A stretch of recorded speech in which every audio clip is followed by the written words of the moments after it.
उत्तर प्रदेश के गरीब से सुनसान बस स्टॉप पर शाम धीरे धीरे अंधेरे में बदल रही थी। हवा में अजीब सी ठंडक थी और हर तरफ खामोशी छाई हुई थी, जैसे कोई अनजानी चीज छुप कर देख रही हो।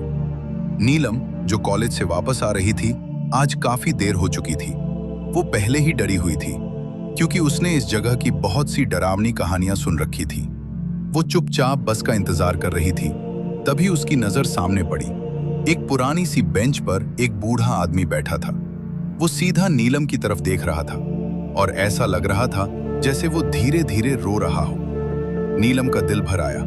इंसानियत के नाते वो धीरे धीरे उसके पास गई और हल्का सा डरते हुए बोली, बाबा, आप पानी पियोगे? नीलम को इतनी तेजी से घूर कर देखने लगा कि उसका दिल कांप गया। उसकी आंखों में एक अजीब सी खौफनाक चमक थी।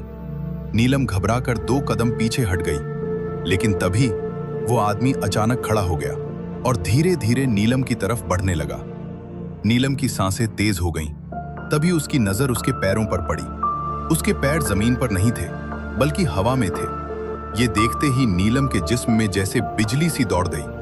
वो डर के मारे अपनी बोतल वहीं गिराकर भागने लगी। ये सब उसके साथ पहली बार हो रहा था। वो बिना पीछे देखे भागती रही और किसी तरह अपने घर पहुंच गई।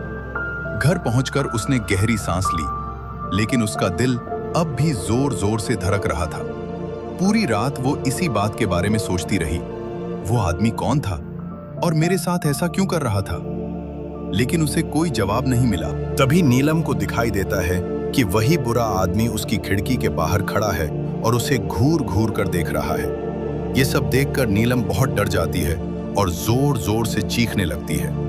नीलम की आवाज सुनकर उसके अम्मी अब्बू उसके कमरे की तरफ बढ़ते हैं और उसके पास आते हैं। वे कमरे की लाइट ऑन करते हैं तो देखते हैं कि नीलम घबराई और सहमी हुई बेड पर बैठी है। नीलम सारी बात बताती है, लेकिन उसके माता पिता को लगता है कि शायद नीलम ने कोई ख्वाब देखा होगा। उस दिन के बाद से महीनों तक नीलम ठीक से सो नहीं पाई और न ही फिर कभी उस रास्ते पर गई।